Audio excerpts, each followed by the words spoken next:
I'm here with Allison Wallace and Debbie Olshan. Hi, you guys. I am so excited that we get to hang out and chat today. What a delight. I know. Thanks for having us. Absolutely. So let's jump right in. This is a question for both of you.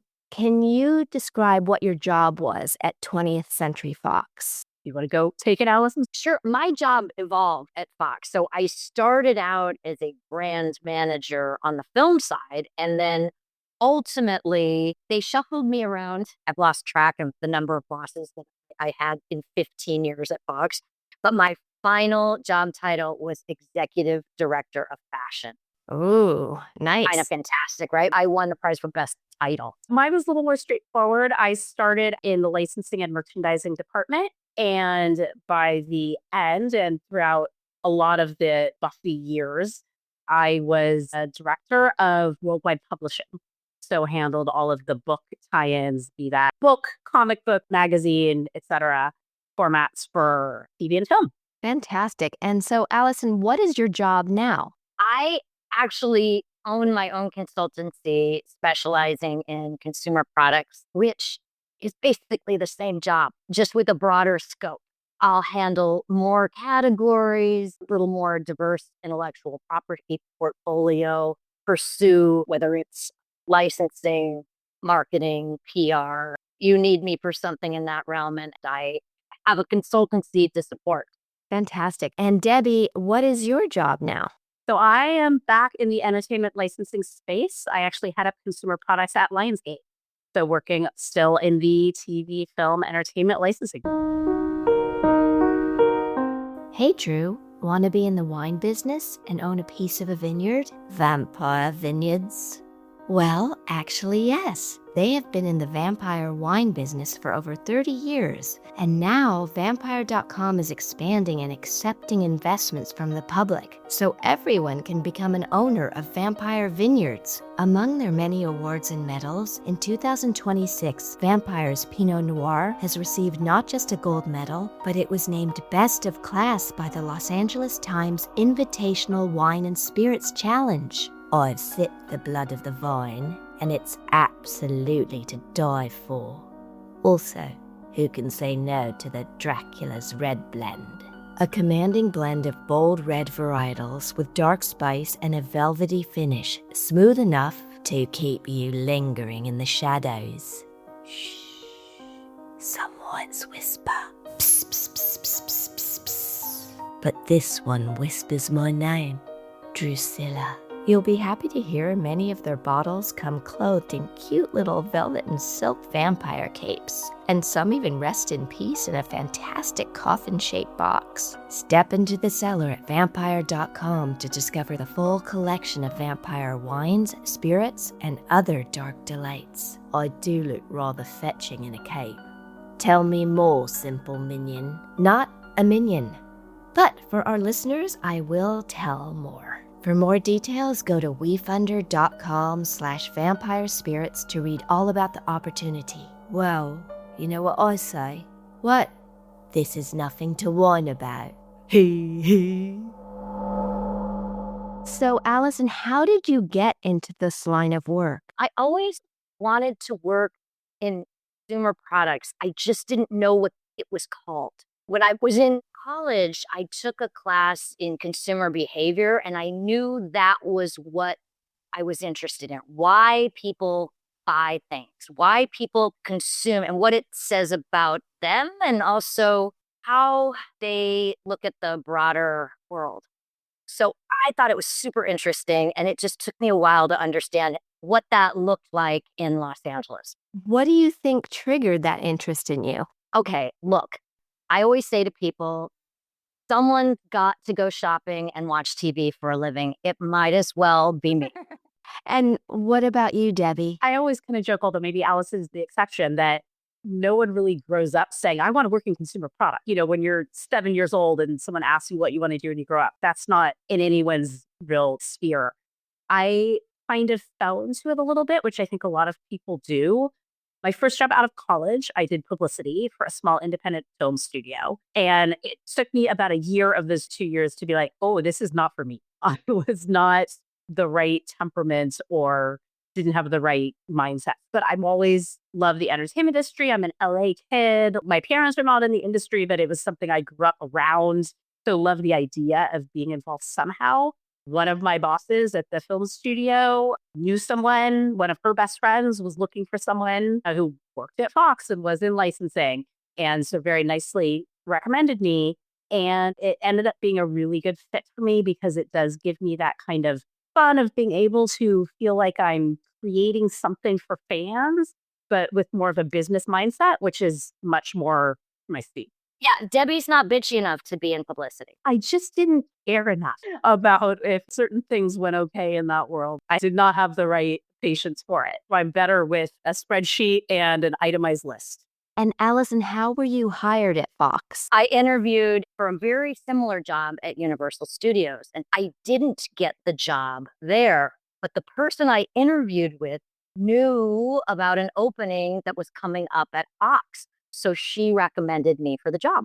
Wow. And so it was the same thing with you, Debbie. You mentioned being recommended. Exactly. I was recommended. I knew almost nothing about licensing or consumer products when I started, but I was very fortunate to have some really great bosses and a team that was willing to actually nurture and let people grow in their role. I'm a big reader. I love books. That is, in my other life, I would have been an editor, but I didn't want to live in New York. So I got lucky and fell into this strange little confluence of the Venn diagram of pop culture and books and business and where it can all work together. Can you describe the process of creating merchandise for a TV show? It obviously varies depending on the show. Sometimes you kind of know going in that this show might be really good for merch, and depending on the genre, depending on if it's a known entity or not, known IP before you get started. And then sometimes something just is like lightning and falls in your lap and takes off and you're kind of chasing it. But either way, it's figuring out who are the fans, what type of merchandise makes sense. Do you want to do in-world merchandise? Think of it as like a Sunnydale High School t-shirt versus things with like just the show logo or the talent on it. So there's a lot of directions it can go. And that's honestly some of the most fun parts is just doing those brainstorming or bouncing off other people and figuring out what do you think would work. And I think it also depends on where you are in the process. If you get it early, right, they'll send you the scripts and you'll start to break it down and say, okay, who's going to watch this show? Who's going to be invested in merchandise? And then you really go deep and start to break down, as Debbie mentioned, key locations, key phrases that are in world, that are kind of in the know for fans.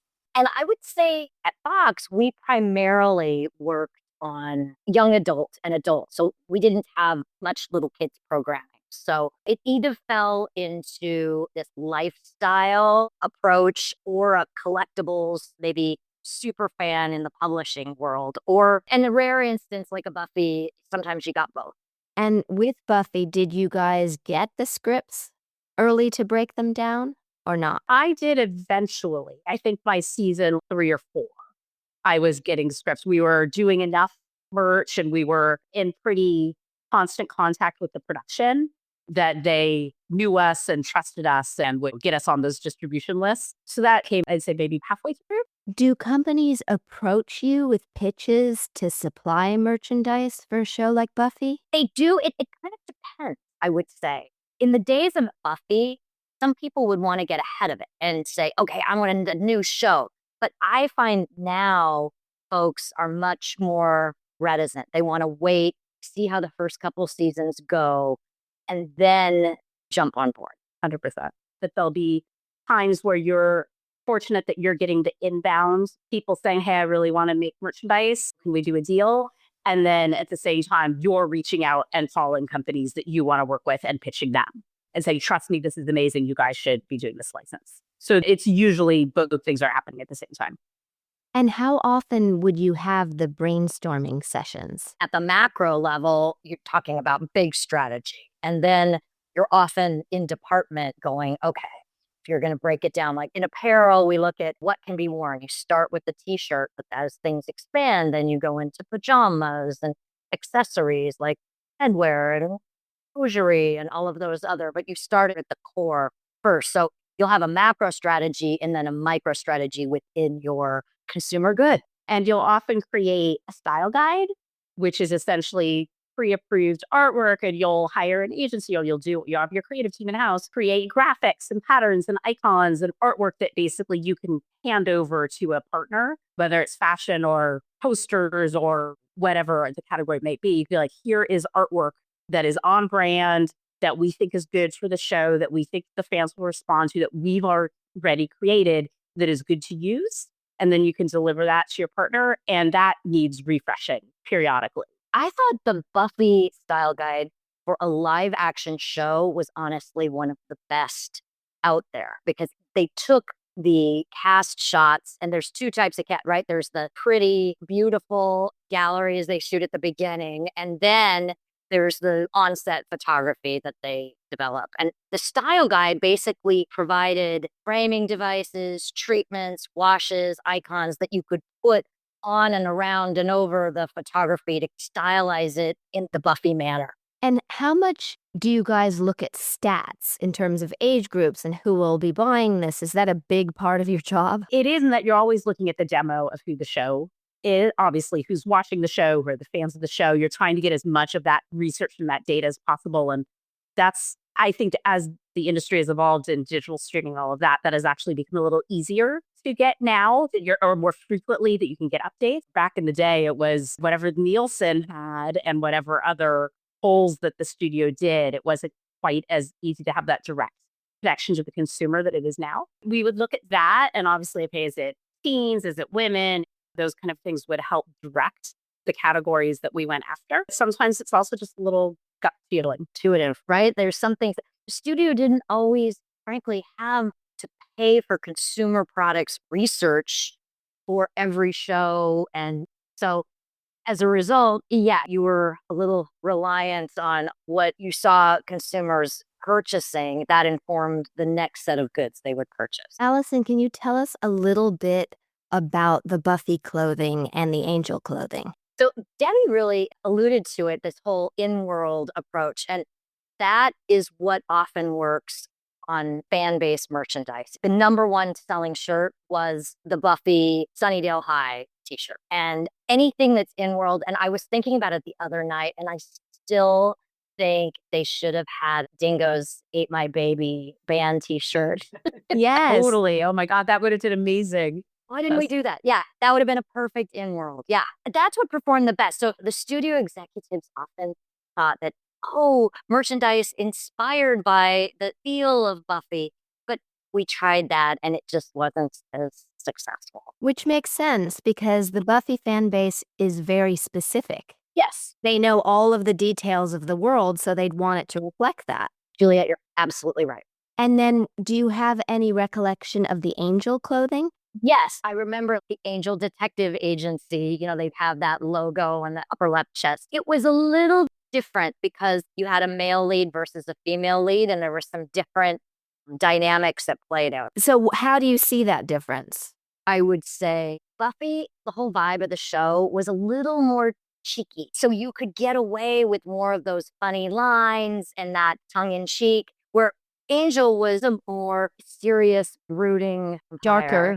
Yes, the whole feel permeated the show. So as a result, it was a little tougher to capture that in apparel. Debbie, you handled the Buffy and Angel novels and the comic books. How did that all come about, and how were the publishers chosen? So it's kind of interesting, actually, for the novel. It turns out, this is one of those legal things. It turns out that Simon & Schuster had done the novelization for the original Buffy movie way back in the day. And their contract gave them a first right for anything else that was done on Buffy. They were super enthusiastic about it. And we got very, very lucky in that the S&S team was amazing. It was done with their teen imprint, Pocket Books, and then became Pocket Pulse, whatever, but their teen imprint. And the editor and the editorial assistants that worked on it were huge fans of TV in general, but of also doing TV tie-ins and doing them well. I'm sure you can imagine a lot of publishing, you get kind of two camps, right? There's the people who understand doing tie-ins, and then there's publishing who tends to look down on doing tie-in book. It's less than if it was an original fiction story. We got really lucky that the team there was amazing. They saw it for what it was and what it could be and just embraced it and did a wonderful job with the books. And I don't even remember how many. I meant to go and count. I think we had close to 50 novels and other books by the time Wow. the program wrapped. I mean, they were doing a novel a month. They were doing young adult novels. They did adult fiction, like a hardcover release. They did behind the scenes stuff and in-world books and episode guides. And they were doing a lot. And they got some really great authors and writers involved. Debbie's episode guides were the best. Was there like some award winning? It was an LA Times bestseller. Maybe New York Times actually bestseller. Yes, for sure. The first episode guide. So yeah, it was amazing. And then Dark Horse did the comics. And that was a good old fashioned mini bidding war situation because, as you can imagine, I mean, this is the perfect show for comic books. I mean, it has everything you would want. You've got action, you've got monsters and vampires, you've got a pretty girl taking charge and taking everybody down. It had all the elements. And so that was a good old fashioned bidding war. And Dark Horse was a great fit for it.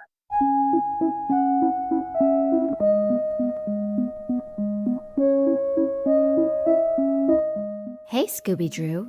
Have you seen this film, Razorblade Smile? Severin Films is advertising with us. Look at the super cool 3-disc Blu-ray. Don't be a silly Billy. It's not a film. It's a documentary.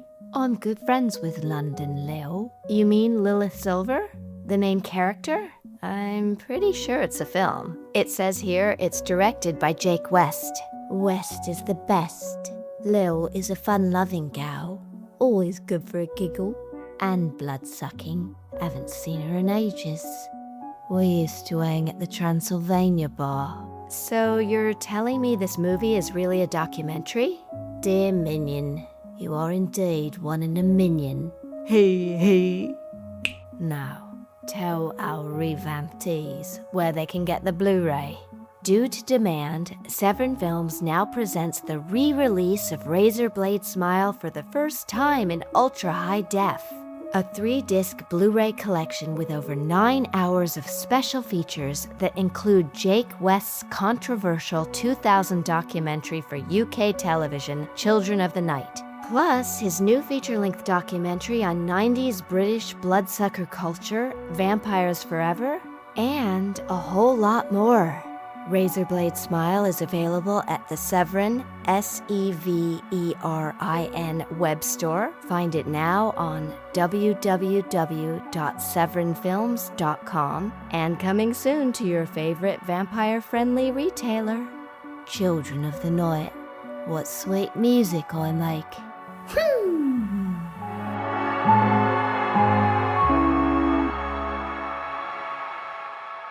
Along with the episode guides, do you have a favorite Buffy or Angel novel that you would single out? We did a couple novels with Christopher Golden, who is a wonderful writer who I definitely want to call out. And not a novel, but we did the Sunnydale High Yearbook. Yes. Which was really fun. It was a little different than anything that I'd done before, and not a lot of shows at the time had done something like that. We had a lot of fun with it, and were able to intentionally make it look like a high school had designed the yearbook, because this was right around 2000 probably that came out. So it could still look like it was done on like a low-res high school printer. And we had the editors, people sign the end pages like it was a yearbook page. And it was really different and fun, and a little love letter for the fans who had really experienced this all through the first 3 seasons. Do you remember how that idea came about? I think honestly it was from Simon & Schuster. We had a great contact that we worked with at the production who helped shepherd everything through, get the materials we needed, double check all the facts that we put in there that made sure anything was correct. And I do remember pushing back a little bit. The sales force at S&S wanted a big, huge picture of season 3 cast, like to be the entire cover. And we kept saying, no, it needs to look like a yearbook. Like, we don't want it to look like a normal tie-in book. We want it to look like a yearbook. You don't want it to look like produced merchandise. You want it to really look like a yearbook. Exactly, 100%. And we pushed back and we compromised. I think it looks like a yearbook cover, but there's like a small inset photo as if it was like scotch taped on top of the book. And I will say the editor at the end of the day came back and she's like, I'm glad you were excused to make that happen. She's like, it definitely worked out. How often do you guys end up finding that you fight for something that you really think is right? Fortunately, I didn't have to too often. I think we had some really good partners who were really willing to go down whatever path we wanted to go down. You'll get some pushback now and then, especially in books, right? When you're creating story and you're creating content, there would be all stories the time when, like I said, we go through the production and make sure everything was kosher from their point of view. And they may say, don't create this backstory for this character because we don't know yet where the production might take this character. And it's a completely reasonable kind of thing. So there's those kind of notes that would come back. Sometimes you're pushing back if they're getting a little too out there. And with any IP I've ever worked on, there's always going to be some notes. I'm sure it's just like a studio giving notes on a script. Like there's going to be some notes from us that creatively disagree with. But most of the time, we were really fortunate that it was never anything too huge. I was one of the first people on the team to start working on Buffy because publishing is such a long timeline. You're usually working 12 months out minimum. I was working on this before a lot of people. And so I became kind of the resident Buffy person in the office, which I was glad to take on that mantle. I'm very proud to do so. Allison, can you talk about the action figures? Yes. So I started out in films, and then everybody on my team got fired. Absolutely everybody. And it was the bloodbath day. And after that, I got the privilege of working on television shows, including Buffy. And so then I had to really roll up my sleeves, and it was a lot of fun. I used Debbie's episode guide all the time to get me in deep, and I inherited the Moore relationship. So by the time I came on board, the thunder was rolling. They had a single character, and we were at the Oz and Willow combo set, and we had multiple Drusillas. We had all different approaches. So what was fun for me on the action figures is honestly to see the studio response. With the More action figure, they brought me in for a 360-degree scan of my face and body, and it was more, no pun intended, information about myself than I ever wanted to see. As an actress, you become familiar with seeing yourself, but this was from every single angle possible, which was a lot. And I remember, Allison, that you kept me abreast of the progress as they were sculpting it. I was then sent the final action figure of the first Drusilla, and there were different incarnations as you're talking about. And while the body does look like me, the face looks a little bit like someone else. In fact, when it arrived, I showed it to a friend and he said, "Is that Barbara Streisand?" And it actually does look like Barbara Streisand. And you told me that it had looked very much like me all the way to the painting stage. And then that's the stage where it took a bit of a turn. Yep, that happens where paint ops, they go sideways. And then you offered me boxes of them, which I didn't take. And I think it's because my dad was a pack rat, so I never keep stuff. But in retrospect, Dev can't believe I declined and really wishes that I had taken them. Oh my God, did you keep the Christmas ornaments? There were sculpted Christmas ornaments of people's heads for Buffy. Did you ever receive those or keep those? No, and I didn't ever even see those. I didn't know about those till you're mentioning it now. They're super weird. Yeah. They sound scary. Yeah. Oh my gosh. Can you talk a little bit about the Inkworks trading cards? I would love to. That was really one of my favorite products. I wasn't in the very first round, but wow, was I in the later rounds. And it's a really immersive process. You have to look at a card to represent every episode, but then every character and some-character, and then the premium cards, which we had a lot of fun with. And one of my favorite moments working on Buffy was we had these piecework cards. So we would go into wardrobe, and because of the type of show Buffy was, they wouldn't just have 1 or 2 extra, they would have 4 and 5 extra. Yes, for stems. Yes, because there was blood, and so blood and things would get ripped, and there was lots of action, so they had to have a lot of wardrobe extra. So after a show was done, they said, we may still need it if there's a flashback, but you can take the 4th or 5th, not 1 through 3. But God, they had beautiful clothes. So it was so much fun digging for days through just fabulous, fabulous garments, especially for Buffy, but Also, I'd say Cordelia had some pretty great outfits. And then we sadly had to send them to Inkworks. Cut them up. Cut them all into little pieces. It was so sad, but it was a joy to go through with the wardrobe. By the way, I'd been offered my wardrobe too, which I also declined. They had so many multiples of them that they said, do you want to take some of the wardrobe? So, yeah. I kept one. They said, after all your hard work, please take one jacket. And I had this gorgeous green suede jacket, and I wore it for years. Do you have any pictures of you in the jacket? I'll have to send you some. Oh, send them. And if you don't mind, I will share them with our listeners on Patreon. They would love to see Allison in Buffy's jacket.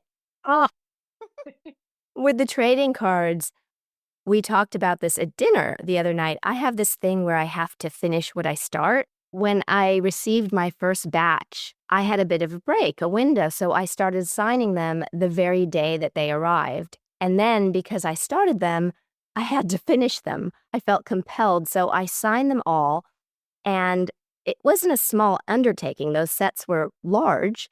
I finished them that day. I sent them back to Inkworks the very next day. Inkworks was so happy.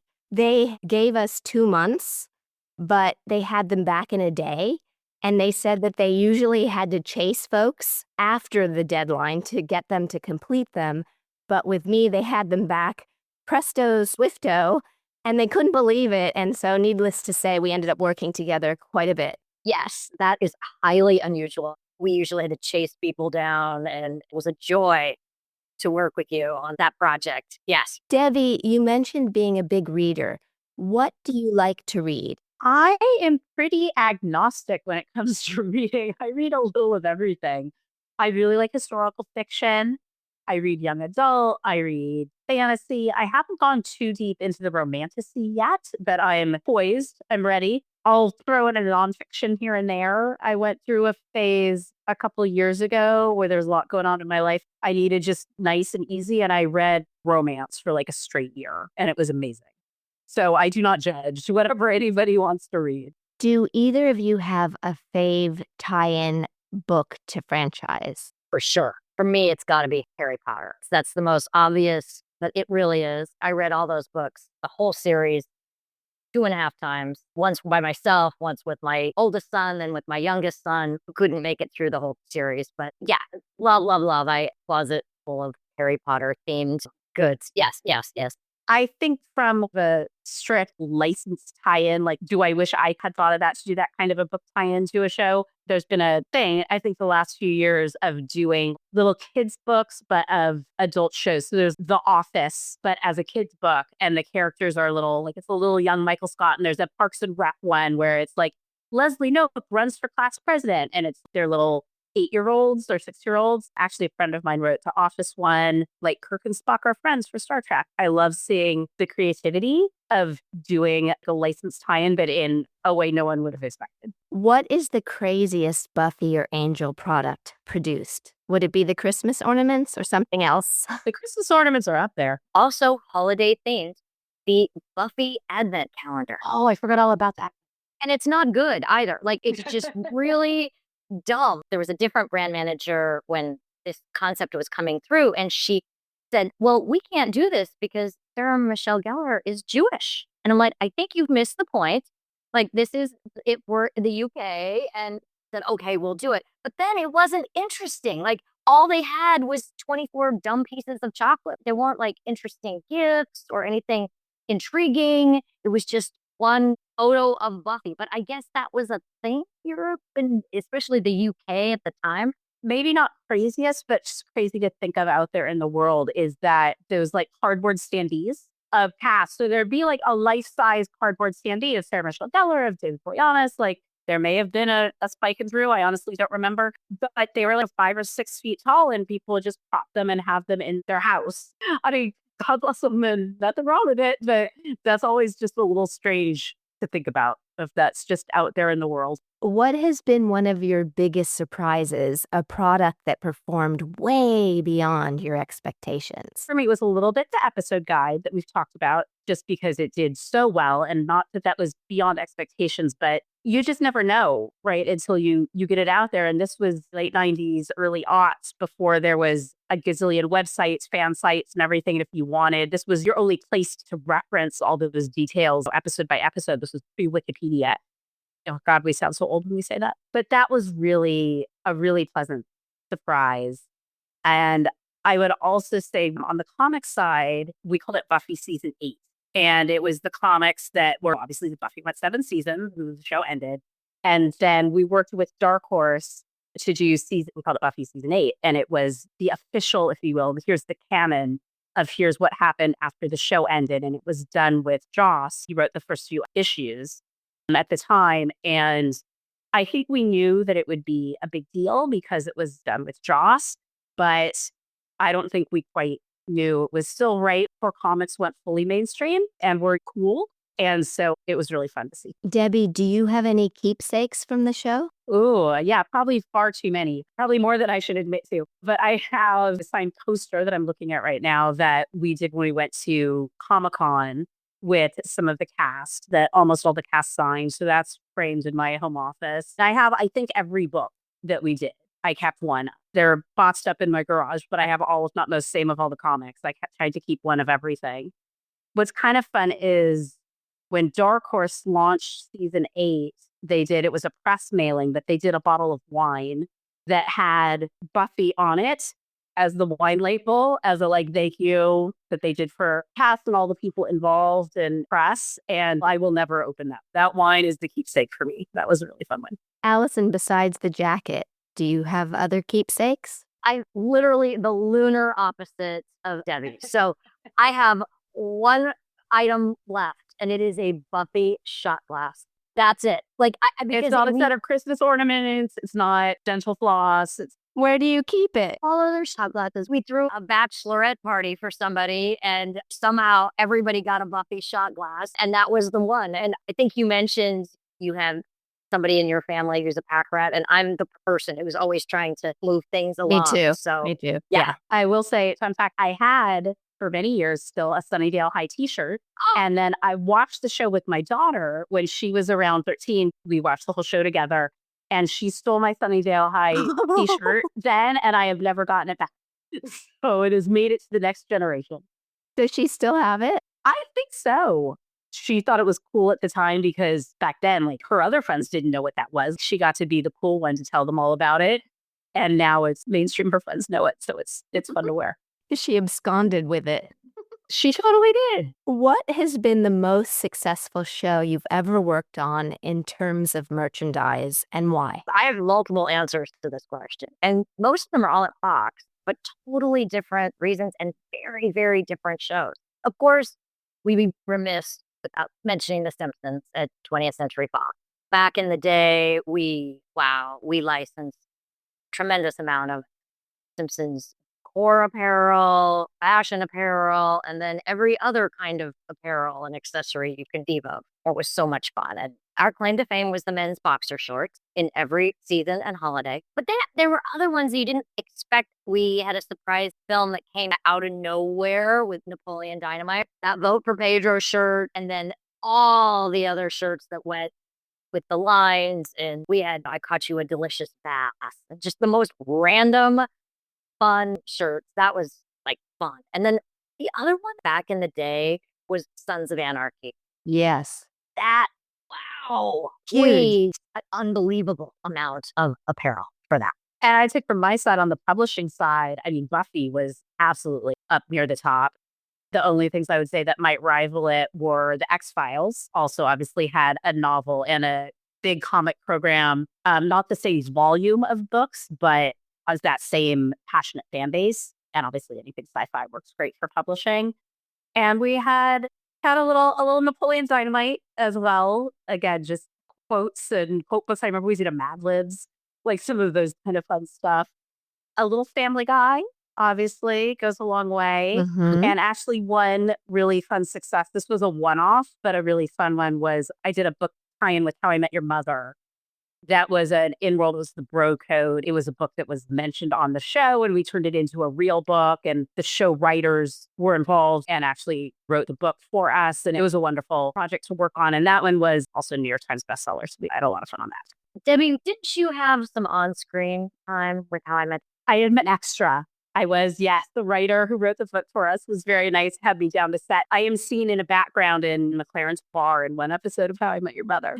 Do you know what episode? It was season 6. I'd have to look up the name, but it was a lot of fun. That's about the highlight of my acting career. To be continued.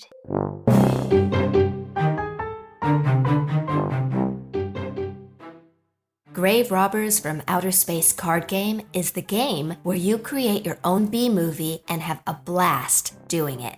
I love my movie's title this round. The House of the Vampire Goddess and the Annihilation of the Naughty Minion. Since I'm not your minion, I like it too. Alright, my cute vampire girl attacks your aged vampire hunter. Time to make him a ghoul to serve me! Diamonds are a ghoul's best friend. Come on, Drew. You always drag out your turn. I'll discard his sharp stake, but your cute vampire girl is now dust. Not so fast. I play Hiss and Flee, so she's safely back in my hand. Fair move. Secretly happy the vamp is okay. How many characters do you have left? 3. My prom queen, the bookish girl with no boyfriend, and the big bad wolf. Why? Oh, plot twist. The doomsday device goes off. Everyone dies. It's really weird, Drew. You always seem to get that one. I did say. Annihilation of the naughty minion. I'm not your minion. 1, 2. And guess what? What? I win. Again. The link so you can see how to play the game and get your own sets of cards is graverobbersgame.com. Let's get ready to Buffy!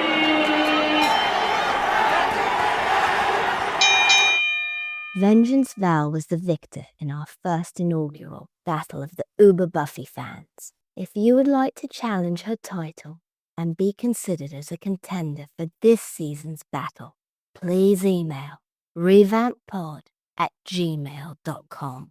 Yes, be sure to include your name, where you weigh in with your number of watch-throughs, where you're located, something interesting about you or something you think would be good to share, and your social media handles.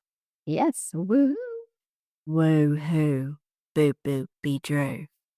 Revamptees, please correspond with me on our Patreon page, Revamped with Juliet Landau, on Twitter, @Juliet Landau, on Instagram, @Juliet_Landau, and on the Fans of Juliet Landau Facebook group, or Juliet Landau official Facebook page. Patreon peeps to be read in the credits: Dave Hall, Fonnie June Kendall, Daniel Harbour, Louise Brennan, Brandon Key, Cameron Burton, Donnie Ruskin, Madeline Pruitt, Marion Stevenson, Antonio H. Gutierrez, and Bobby Pelham. It makes all the difference because we cannot keep making the show without you. Thank you. Thank you so much. Until we meet again. See you next time when we do it again. Do it again. Until then, rewatch, revamp, reinvent, and be remarkable you.